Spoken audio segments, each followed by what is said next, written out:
अब मैंने आज आगे का जो पोर्शन है वो बहुत स्पीड में और बहुत सुपरफिशियली लिया है, because I wanted to precisely focus on homeopathic part. जब पेशेंट हमारे पास सेल्फ डायग्नोस होके या तो ऑलरेडी गायनेकोलॉजिस्ट से डायग्नोस होके आते हैं, स्कैन के साथ आते हैं, अपने पास रिपोर्ट लेके आते हैं कि ओवरीज में इतनी सारी सिस्ट है और ये सब प्रॉब्लम है, तो हम क्या करते हैं as a homeopath, what we do and what homeopathy can offer to your young girl और to a young lady who is trying to get pregnant and who is not able to conceive because of PCOS.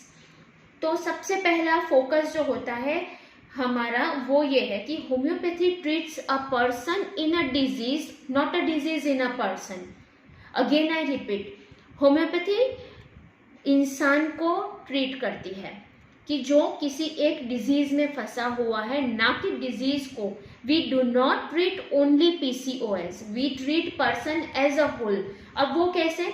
जैसे कि what we believe is कि हर तकलीफ जो है वो तकलीफ शुरू होती है आपके साइकोलॉजिकल प्लेन से, आपके आपका जो वाइटल प्लेन है, आपका जो दिमाग है, वहाँ से शुरू होती है। वो डिस्टरबेंस जो है वो आपके फिजिकल प्लेन को खोल के रख देता है कि हाँ, यहाँ पर डिजीज आ सकता है, रह सकता है।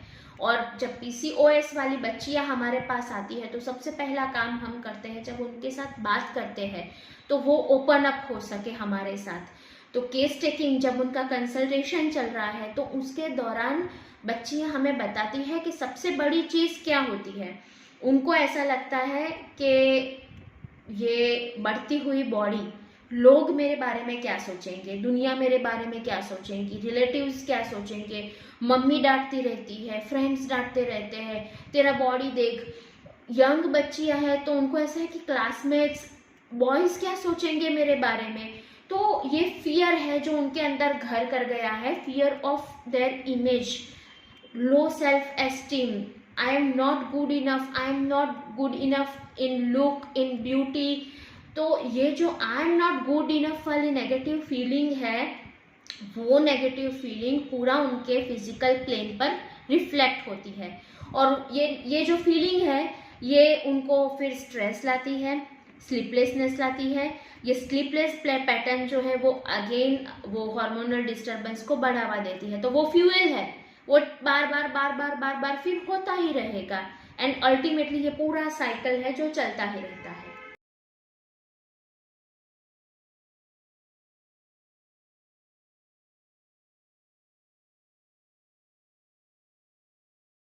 जैसे कि मैंने बताया, होम्योपैथी एक कॉन्स्टिट्यूशनल बेस्ड ट्रीटमेंट है, सिम्टम बेस्ड ट्रीटमेंट नहीं है। मतलब मेरे पास अगर 4 बच्चियाँ आती है, 2 बच्चियाँ हैं और 2 लेडी है और उनको सेम पीसीओएस पैटर्न सबको सेम है, सबके अंदर सेम है, इरेगुलर पीरियड्स है, इरिटेबिलिटी है, उनके अनवांटेड हेयर ग्रोथ है और पिंपल्स है, लेकिन उन सबके मेंटल प्लेन, उनका परसेप्शन सबका अलग है। किसी का परसेप्शन अलग है, स्ट्रेस अलग है, किसी का फियर अलग है। किसी को फियर है कि लोग क्या सोचेंगे, किसी को फियर है कि इसकी वजह से मेरे वर्क प्लेस पे मेरा परफॉर्मेंस कैसा हो पाएगा, तो उसको वो फियर है। तो वी ट्रीट अ कॉन्स्टिट्यूशन, हर व्यक्ति दूसरे व्यक्ति से अलग है। और वो कैसे अलग है? जैसे कि हम पूरा जब केस टेकिंग करेंगे तो उनका 4 पार्ट में उनका पूरा मेकअप डिवाइड करेंगे। दैट इज उनका पहले मेंटल मेकअप होगा, because mental symptoms comes first in homeopathy. तो सबसे पहले वो क्या सोचते हैं, क्या करते हैं, किस चीज़ से डरते हैं, किस चीज़ से अच्छा लगता है, किस चीज़ से उनकी जो प्रकृति है वो जुड़ी हुई है, वो सारे के सारे उनके मेंटल मेकअप में आएगी। उसके बाद उनका जनरल मेकअप होगा, उनको गर्मी अच्छी लगती है, ठंडी अच्छी लगती है, क्या खाना अच्छा लगता है, क्या स्वाद अच्छा लगता है, किस चीज़ से उनकी कंप्लेन बढ़ती है, किस चीज़ से उनकी कंप्लेन कम होती है, नींद कैसी आती है, सपने कैसे आते हैं, उनमें पोस्चर कैसा है। कोई कोई बच्चे होते हैं जो उल्टा सोने की उनको आदत होती है। तो ये सारी की सारी जो चीज़ें हैं वो भी मैटर करती है, वो जनरल मेकअप में आती है। उसके बाद होता है फिजिकल मेकअप। सबका कॉन्स्टिट्यूशन सेम नहीं होता, तो उस हिसाब से भी सिम्टम्स अलग अलग हैं। और उसके बाद होता है डिजीज पैटर्न। तो डिजीज पैटर्न के अंदर जो डिजीज जो सिम्टम्स क्रिएट कर,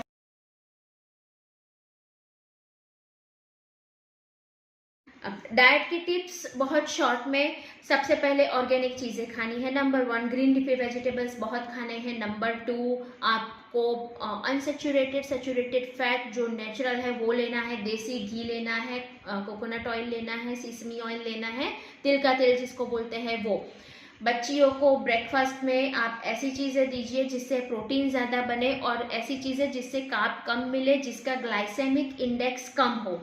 इन a nutshell, choose your colour wisely. आपको व्हाइट चूज नहीं करना है, ब्राउन चूज करना है। कैसे? पास्ता अच्छा लगता है, ब्राउन पास्ता खाइए, व्हीट वाला, ओके, मैदे वाला नहीं। ब्रेड अच्छी लगती है तो व्हीट ब्रेड, ब्राउन ब्रेड खाइए, या तो मल्टीग्रेन खाइए, व्हाइट ब्रेड नहीं खानी है। राइस अच्छा लगता है, ब्राउन राइस खाइए, व्हाइट राइस नहीं खाना है। So the tag line of the day is choose your colour wisely and you have to choose brown, not the white this time, okay. उसके साथ फ्रूट्स का इंटेक बहुत होना चाहिए। अब बच्चियां जब पढ़ती है, एज अ पेरेंट्स आप उनको ऐसा भूख लगी नाश्ता कर ले, तो उसके साथ साथ आपको वाटर इंटेक पर ध्यान देना है, क्योंकि कभी कभी वाटर हंगर होती है जो उनको समझ में नहीं आता और वो आके नीचे फ्रीज खोल के जो मिला वो खा लेंगे और वो अनाप शनाप खाई हुई चीज़ें फिर वो फैट के थप्पे लगा देती है बॉडी पे। तो वाटर इंटेक बहुत ज़रूरी है फोकस करना, फ्रूट इंटेक बहुत ज़रूरी है फोकस करना, ग्रीन लीफी वेजिटेबल्स बहुत ज़रूरी है फोकस करना, सीड्स, उनको स्कूल में जाते हैं तो आप रोस्टेड नट्स दीजिए एक छोटे से बॉक्स में। दूसरे छोटे से बॉक्स के अंदर आप उनको रोस्टेड सीड्स दे सकते हैं, चिया सीड्स, फ्लैक्स सीड्स है, पम्पकिन सीड्स है और वाटरमेलन सीड्स है, वो सब रोस्ट करके आप उनको दे सकते हैं। और एक फ्रूट दे सकते हैं, क्योंकि उनको दाबेली है, हॉट डॉग है, बर्गर है, पिज़्ज़ा है, पफ है, समोसा है, ये सब नहीं नहीं नहीं खाना है, okay.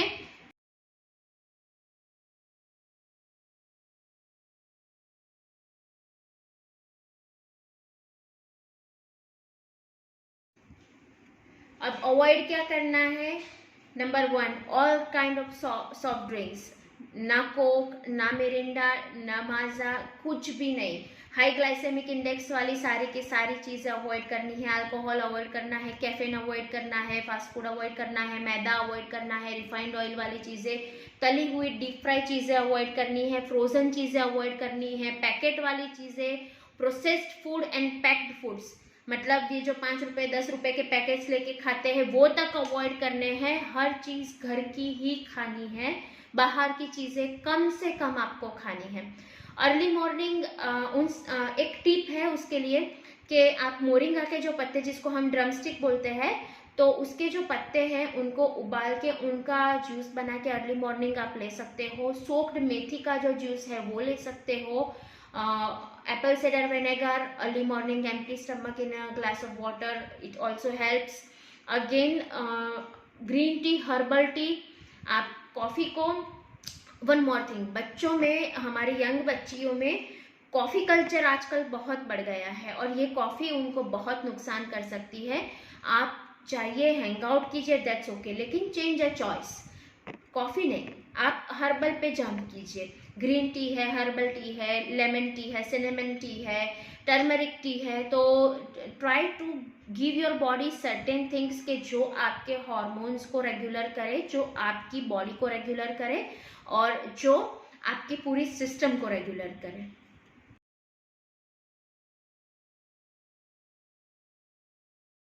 So this was a rapid fire superficial information about polycystic ovarian syndrome या तो polycystic ovarian disease। और मैं उन सभी बच्चियों से कहना चाहूँगी कि कोई भी ऐसी चीज़, आपका वेट नहीं डिसाइड करता कि आप लाइफ में कितने सक्सेसफुल होंगे। आपके पिंपल्स नहीं डिसाइड करेंगे कि आपकी इंटेलिजेंसी या स्मार्टनेस कितनी है।